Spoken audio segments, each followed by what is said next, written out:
The Secret of the Healing Principle, 1955. Kailua Study Group, Joel S. Goldsmith. A question is in the mail this morning from England. It opens up a very interesting subject. The letter, first of all, was one of appreciation for the April letter on the subject of immortality, and then one of appreciation for the fact that the message of the infinite way combines the letter of truth with the spirit of truth and makes an important point of the letter of truth. Since this man, who was a metaphysical teacher, has realized that trying to convey a spiritual idea without the letter of truth to act or to serve as an introduction, something into which we can get our teeth, is a difficult matter. And then the question comes up, how are these messages to be given to the man in the street? More especially since the man in the street seems to have no desire to know anything about the reality, and if he is of the younger generation, hasn't even an intellect that could accept them, since the educational systems today deprives people of their intellect substituting superstition and probably play times for education. Now the question is interesting from this standpoint. If Jesus Christ were all the things that Scripture tell us of his being, and if that could not be imparted to the man on the street, to average you and me, his life would only be that of a miracle worker, and then we could naturally say, well, what of it? Much in the same way that we would go to the theater to watch a great magician, but since we couldn't do those tricks of magic, we would just watch this great one perform his things for us. If the great truths revealed to the spiritual seers of all ages couldn't be conveyed to the world at large, then these seers would only be, so far as we are concerned, magicians or miracle workers with no import in our experience. But you see, the fact that there have been a dozen of these saints, or more, must indicate that in some way it is possible for us to become aware of these truths, these principles, and embody them in our experience. And if it is possible for us to embody these great truths and demonstrate them, and in some measure live them, it must be possible for all mankind. There is no such thing as a law of God, which is meant for one man or for one group of men. There is no such thing as a law of God, which is meant for us, but not for our neighbors outside. It certainly would not be loving our neighbor as ourselves to believe that we have some capacity for good living that they haven't got. Now, it is true that if you present this message to the world as a spiritual truth or spiritual reality, you find that the public has no interest in it. If you present it to them as a way to get healthy, wealthy, and wise, they will have interest, not in the message, but in getting healthy, wealthy, and wise, and thereby they lose the message. So the question comes, can you present this message in its purity and expect the world to lay aside its desire for demonstrating things and persons and conditions? Or must you present it as a way to demonstrate things, conditions, and persons and trust that they will go further? Or is there yet another way? And the answer is this: there is yet another way. Never can we present a pure spiritual teaching to what is called this world. As a matter of fact, Jesus said, "My kingdom is not of this world," or "I have overcome this world." So it would be an impossibility to present a message of this kind to this world and expect it to receive it. Nor would it be possible to take the other end of the stick and present it as a way of demonstration and expect the message to be understood, since once you focus a person's attention on supplying them with the things which they already believe they need and want, you have no way of lifting their thought above those immediate desires into the realm of the spiritually real. Now, I say there is yet another way, and this other way constitutes what I myself use in presenting this work to the public, because it was evident to me too in the beginning that the public could never accept this work. As a matter of fact, there weren't too many of my own patients or students ready or willing to see that this was a lifting of oneself into a spiritual realm rather than bringing the spiritual realm down into making a better human experience. But this is the unfoldment that is actually responsible for whatever spread of the message there has been, and I am repeating it to you, not with any idea of your thinking of it in terms of the message of the infinite way, but so that you may embody it in your experience and thereby meet whatever problems present themselves to you as persons. Now, don't think for a minute that this is simple or that it's easy for me to present it to you. So let us be very, very much of one mind receptive, and responsive, so that you catch the point. Error is never a person. It is never a thing. It is never a condition. And so never must we handle or take into our thought a person, a thing, or a condition. It is true error always appears as a person or a condition. And that is what has fooled the spiritual workers of the world. That error always appears as a person or a condition or a thing, and immediately there is aroused in the individual a rebellion, a resentment, or a battle against the person, the place, the circumstance, or the condition, and the war is lost. No person on earth or group of people are our enemies. No sin and no disease is our opponent or antagonist. The longer you fight a person, a disease, a sin, or a condition, the longer you will be embroiled in what is called this world. Now you may walk out the door and trip on something that has no right to be there, and you may blame it on that thing being there, or the person or the animal that placed it there, and thereby you lose your demonstration of harmony because it had nothing to do with that person, that animal, that thing. In the same way, there may be some individual or group of individuals standing between you and your harmony, and you are trying to treat them, or treat for them, or treat that something be done about them. In other words, you are in antagonism, in resentment, in rebellion against them, and you are directing your energies toward overcoming them, or removing them, or bringing them into harmony, thereby losing your demonstration. There may be some disease standing between you and harmony, and you are battling it, and thereby digging a grave. If I had gone out into this world trying to convince people about the rightness of the message of the infinite way, I probably still would be sitting in a little office in Hollywood with a few people calling on me once in a while.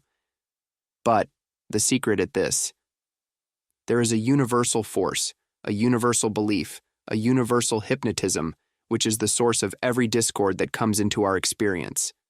Every limitation, every sin, every temptation, every disease that comes to us is but an effect of a universal force or power, which, remember, in and of itself is not power. It is only power because of acceptance in the human mind. If it were a power, we couldn't overcome it. If it were a power, we couldn't dispel it. It is not a power, but to all sense, it is the only power which we have to consider in the meeting of sin, disease, death, lack, or limitation. In other words, what I'm trying to say is this: no person is ever dying. Now try to understand this. No person is ever dying.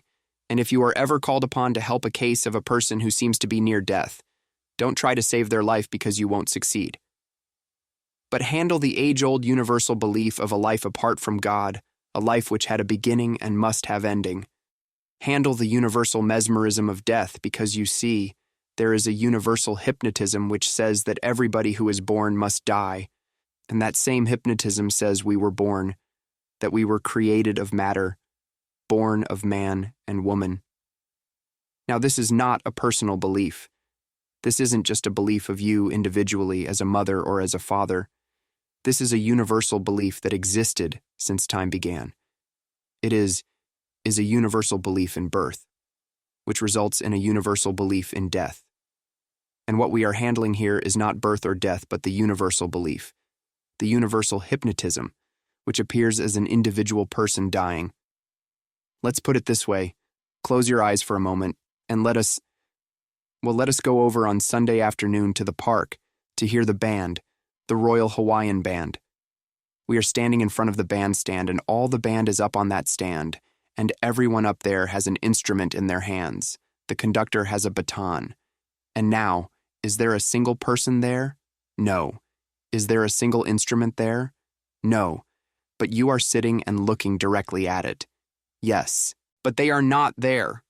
No. What is there? What is the fabric of every person you are seeing up on that bandstand? Your imagination is the fabric. Your imagination is the substance out of which those men and those instruments are formed. In fact, your imagination is the fabric, the substance of which the whole bandstand is made. So whether now you have human men and women on that platform, metal instruments, or a wooden bandstand, the substance is all the same. Imagination. There is no wood there. There is no flesh and blood there. There is no metal there. There is only imagination. Do you follow that? Can you follow that? Do you see that? Do you see that there is no flesh and blood up there? Do you see that there is no wood and no metal up there? That there is only your imagination formed as men, women, wood, metal? Supposing you were dreaming right now, and now you are dreaming that you are out here in the water, and as you look around, you find that you got out too far, and now you can't get back. And now begins your struggle to get back, and there you are out in this water struggling. Is there a you? Is there water? Is there a struggle? No. What is the fabric or substance of the person you are seeing in the water? What is the fabric and substance of the water? What is the fabric and substance of the struggle? Your dream, your dream. The dream is the substance, and you and the water and the struggle are the objects, which are formed by your dream. Now, if we were to take this leather cover and make a man here and a piano here and the sky over here, we still would have neither man, piano, nor sky. We would have leather. In the destruction of leather, there would be the destruction of the man, the piano, and the sky. In the destruction of your dream, there was the destruction of the you in the water and the struggle. In the destruction of your imagination, there was the disappearance of the band and of the instruments and of the bandstand. Right? Now, supposing in that first case you had started out to eliminate each one of the men from the bandstand, you would still have been left with instruments, after a hard struggle getting rid of all those men. Then you would have to get to work tearing out those instruments, and after you got through with that, you would have to tear out the bandstand. And you could have done all of that by stopping your imagination in one stroke. Right? Supposing you were dreaming of struggling in the water, and instead of crying out for someone to rescue you, you just had somebody wake you out of the dream. By the breaking up of the dream, there would be the breaking up of the you in the water and the struggle. Right? So it is. The fabric of the discords of human experience is a universal hypnotism, a universal belief, or a series of universal beliefs.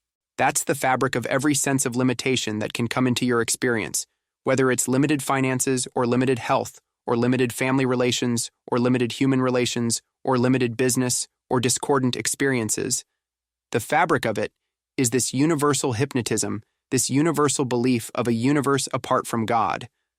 Now, when Jesus says, "I have overcome the world," he did not mean that he had overcome all the people in the world and all the evils of the peoples in the world, because his ministry didn't last long enough to battle all those people. He overcame the world in one stroke by realizing that the world that needed overcoming was made up of this mesmeric illusion. And all that he had to do was destroy the mesmeric illusion, and all the people and all the circumstances and all the conditions of limitation disappeared. Do you follow that? Now, if I were to think in terms of spreading the message of the infinite way to this person, that person, and this group and that group, I just couldn't stay on earth long enough to spread the infinite way, even as far as it is already spread in these few years. Nobody could go out in the world and sell the message of the infinite way to this many people by their human efforts to reach people. But in one stroke, it is accomplished with the realization that the ignorance that would separate people from a realization of truth isn't personal to you or me or to the people of the world. It is a universal ignorance, a universal sense of hypnotism, which always is without presence or power. If we gave it presence or power, we would have it as a battling agency forever. Now just see this. So far as I am personally concerned, the universal ignorance that would separate people from understanding, apprehending, demonstrating the message of the infinite way is not a personal one. It has nothing to do with their personal selves or their education or lack of it, or their religious training or lack of it. It has to do with a universal ignorance, a universal mesmerism, which is forever without presence and without power. Do you follow that? Always your realization that you are dealing with the fabric, not the pictures that the fabric presents, but the fabric itself. That is your saving grace. In other words, we never have a dying person or a diseased person. We have a state of universal hypnotism appearing as a sick, sinful, or dying or dead person. Can you follow that? We never have a bad person. We have a state of universal hypnotism or ignorance appearing as a person. The moment we realize that, the person disappears and the fabric along with him, and then we are enabled to behold them as they really are. That is why to get resentful of a person or condition is just to mire yourself into it. To battle a person or a condition is to get embroiled in it, is to get ensnared in it. There is only one way to escape from the delusion of sense.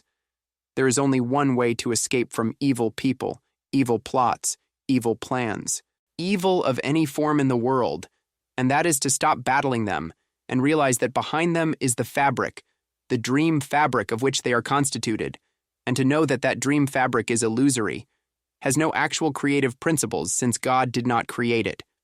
Therefore, it has no existence, no law to sustain it, no substance, no continuity that destroys it.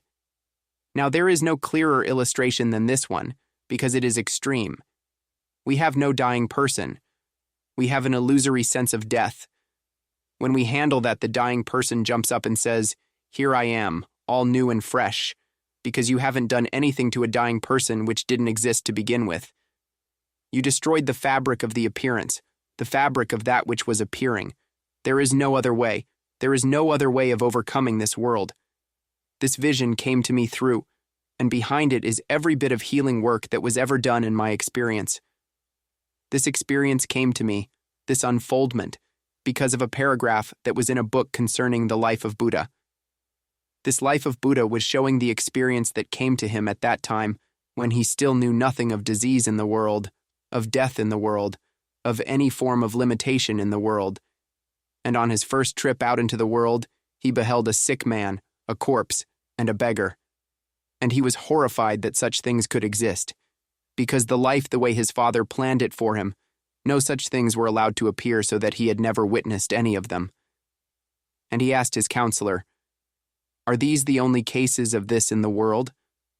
"Oh no, everyone comes to this eventually." Oh, well, that horrified him. That was unthinkable that in such a beautiful universe that he knew such conditions as disease, death, and poverty could come. And this is the question that came into his mind, and it gave me the solution to the whole thing. I must find how to remove sin, disease, and death from the world. And that was it. He never thought about going out and healing people. He never thought of going out and reforming people or enriching people. The thought that came to him was, how do you remove sin, disease, and death from the world? Now you have heard me say over and over again that this isn't a question of going out into the world to be a do-gooder. This infinite way message is a revelation of how to remove sin, disease, and death from the world, and ignorance, the ignorance that separates people from truth. And this is the way. This is the way. People are only incidental to our ministry. The actual ministry itself is the removal of ignorance, sin, fear, death, limitation from the world. And that is to be accomplished not by going out and getting enough money to make everybody a millionaire, not by having enough strikes in the world to give everybody a living wage, not by having enough wars in the world to kill off enough of the population so there is less to feed, but to break the entire mesmerism of limitation, ignorance, sin, fear, disease, death. Now, you have heard me say that when I am asked for help, I never take a person or their condition into my consciousness. Do you remember that? Do you know that? This is the reason. The person and the condition is the decoy that would fool you. If you would play around long enough trying to help people and conditions, and you will find yourself up to your neck in people and conditions, and they will always be on the erroneous side. But to really be of help to anyone, stop thinking of the person and the condition and realize that they represent only a picture, an image, an appearance of the fabric that is presenting itself to you, which is this universal belief, this universal dream. It's called the mortal dream. It's called mortal mind. It's called the universal illusion. It's called by many names. It makes no difference what name you use for them as long as you realize that it is a universal sense which in and of itself has no law to sustain it, no cause, no effect, no person. Now, we are never going to solve our individual problems anymore, then we are going to solve national and international problems by trying to change people, heal them, or reform them, or enrich them. We are only going to bring harmony, first of all, into our individual world by seeing every discordant person, thing, condition as a picture produced by this illusory substance called the dream of mortal mind, or universal illusion, or universal hypnotism, universal belief, if you like, universal nothingness, appearing as people, appearing as conditions. Never try to save a dying person. Never try to save a poor person or a rich one. Never try to cure a diseased person. Always instantly remember that you are dealing not with a person, not with a condition, not with a thing, but with an hypnotic suggestion, with an hypnotic influence, with an hypnotic picture which has no existence outside of the human mind, human belief, human appearance. Then you will find that you destroy the entire fabric of which all error is made. Every condition of limitation, whether it is limited finances, limited health, limited morals, limited living conditions, is but the expression of a universal hypnotism, a universal illusion, theories of universal beliefs. The beliefs, actually when you reduce them to individual experience, is a belief of a selfhood, apart from God, a belief of a cause apart from God, a belief of a law apart from God, a belief of a selfhood apart from God, a belief of a being apart from God, a belief of a life apart from God, a belief of substance apart from God, a belief of wisdom apart from God, of knowledge apart from God. This whole series of beliefs put together constitute a mesmeric influence making us see limited persons, places, things, and conditions. You can break down this atom dream into its component parts, and you will find that the atom dream is made up of the belief of a life apart from God, of a selfhood, or a law apart from God, of a substance or an activity or a cause apart from God. Every time you are called upon for the solution of a problem, see if there isn't a person involved in it. You will find there is, and then you will see that since God is the only creative principle, it can't be the child of God that is involved in it, so it can only be this belief of a selfhood apart from God. See if every problem that comes to you doesn't come to you as a condition. Can it be a condition of God? No, because it wouldn't then be a problem. The mere fact that it comes as a condition shows that it is an appearance of a condition which has no real existence. Because actually, there is neither a person nor a condition apart from God. And any appearance of such must be a part of what's called the atom dream or the mortal dream or the illusory sense of existence, or, Jesus called it, this world. Do you know that we would all find it very simple to meet the cases that come to us for help if we could just say, this world, and smile at it? If we could just say, oh, this is just a condition of this world, the illusory world, not of the real world, not of God's world, and then drop it. You would be surprised how quickly it would yield. Yes, just as if we went outside and saw children playing some game on the street in which they had drawn their circle in chalk on the walk, and then some child was imprisoned in it, and that child couldn't escape from its prison until something happened. You look at it and smiled and say, yes, that's in the child's world. And so instead of bothering to go and extricate the child from its prison, you would just smile and walk on, knowing that in reality, it was not in any prison, it was in a child world.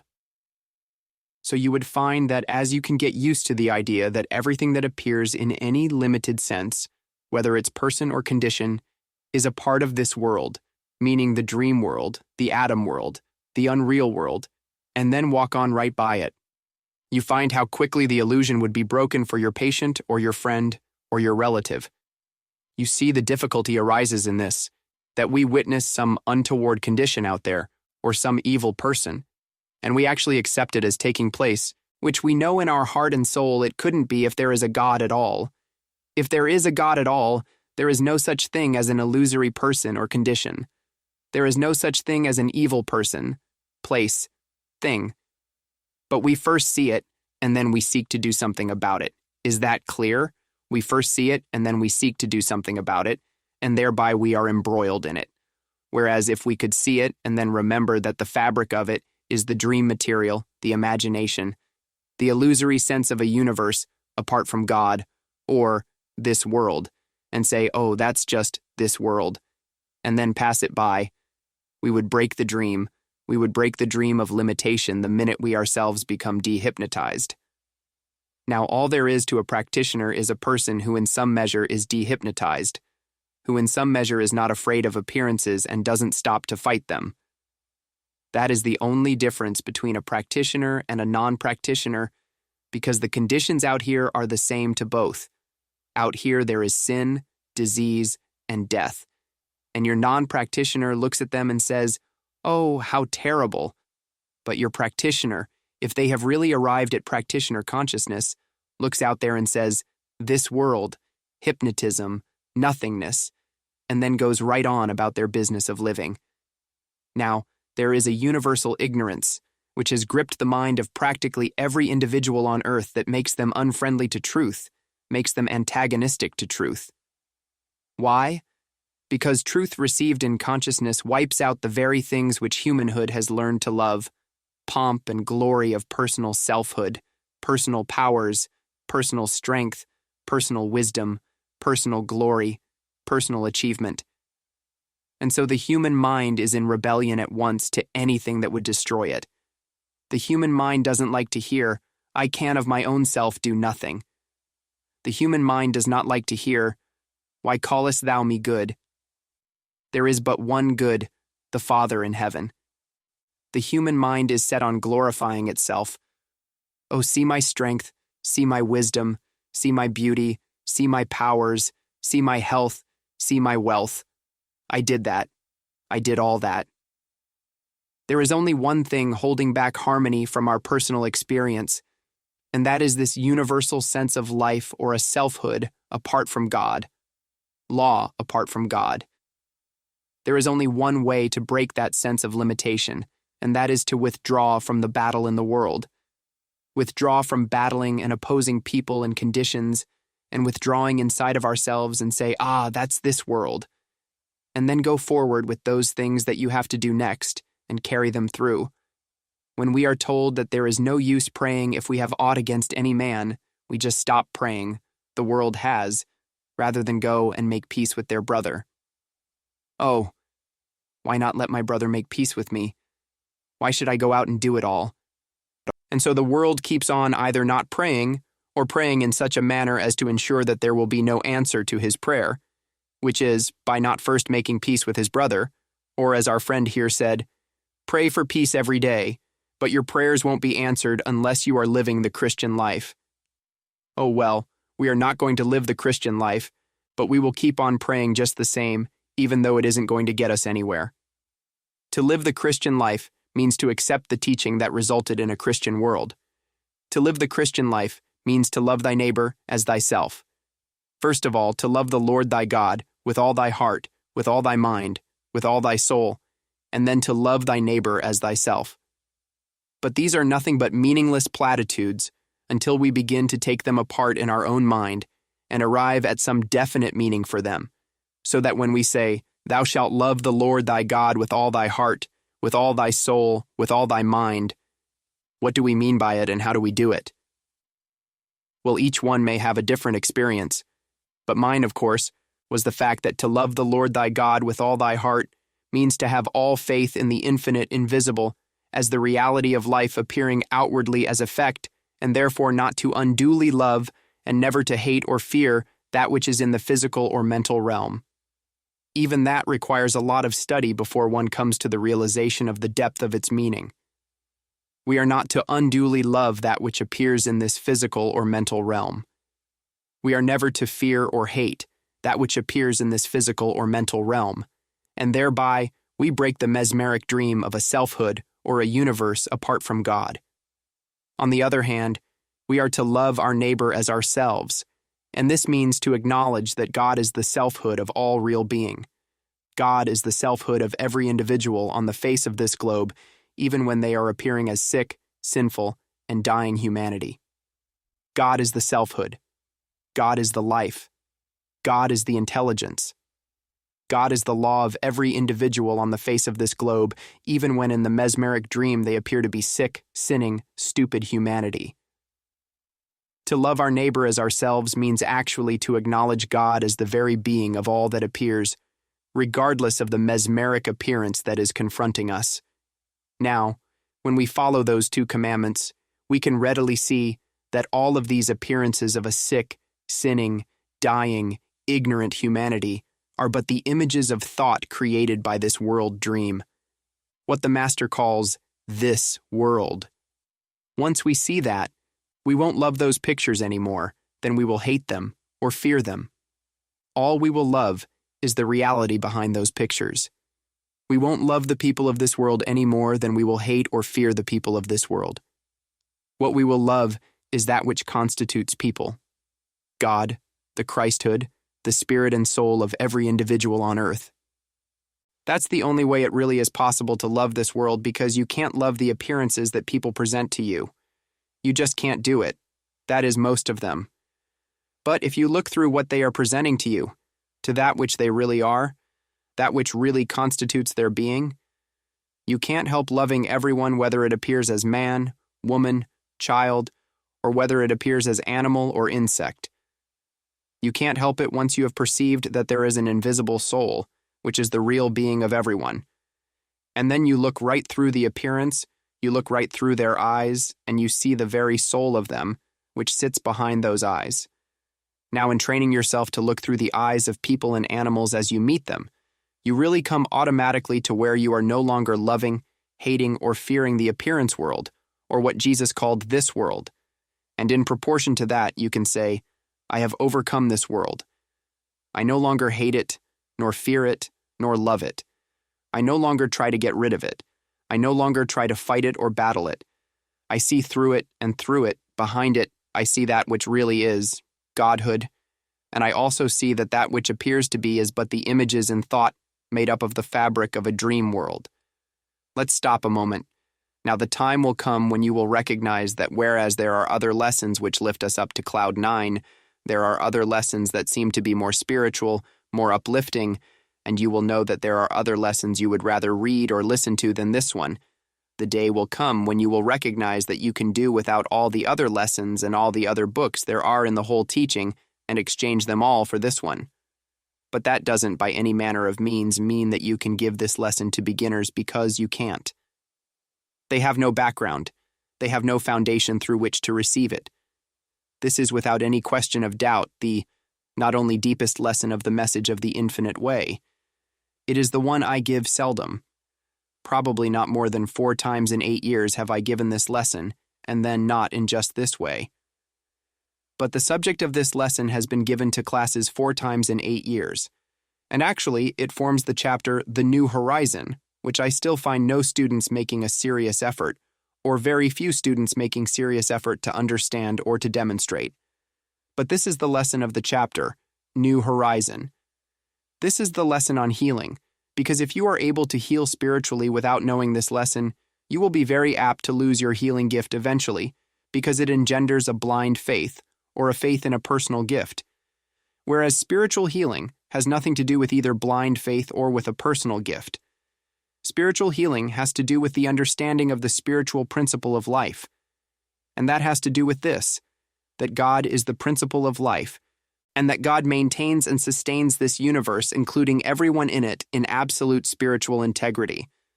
Whereas, on the other hand, you have an appearance world, a dream world, a mesmeric world which has no law to support it, no substance to sustain it, no continuity except such as that which we in our ignorance give it by not recognizing that it is constituted of this world, nothingness, dream fabric. Once you perceive this, you will have a healing principle, which will stand by you regardless of the nature of the problems that are brought to you.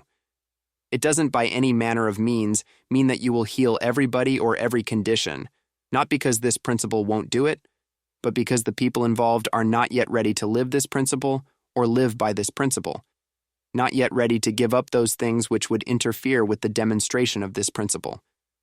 In other words, just as we have Jesus saying that the rich man can in no wise enter heaven, in other words, not even Jesus himself would have attempted to take the rich man into heaven. Why? Not because of his wealth in and of itself, but because this man's faith, confidence, hope, was in his wealth. All that he expected of life and wanted of life was by virtue of his wealth, and that man cannot be lifted into spiritual consciousness. And so there are people even coming to us for healing, who want healing, but only the healing of their pains and discords, not the healing of the conditions which caused them, produced them. And so it is that even having this principle, don't think that you have an abracadabra that will enable you just to walk up and down the world healing anybody and everybody, your little heart fancies. No, no, no. But this principle is so absolute that given any fair opportunity with anybody at all susceptible to the spiritual life, you will bring harmony into their experience, and you will enable them to come into spiritual enlightenment, because this is the secret of all secrets. This is the secret of spiritual living. This is the secret not found in the literature of the world. That is why when you read inspirational literature, you usually end up saying, "Isn't that beautiful? It was inspiring. But I still have the same problems to face tomorrow." That is the reason that the inspirational literature of the world in and of itself is not enough, because while it will lift us up and make us receptive to the Spirit, it doesn't provide the truth necessary to our unfoldment.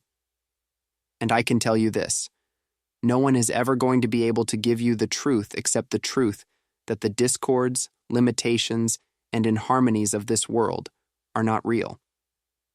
They are of the fabric of that substance which is illusion, this world, nothingness. And when you treat it that way instead of treating individual man, woman, child, and condition, you will have the secret of overcoming this world. And I can't add to that. Thank you.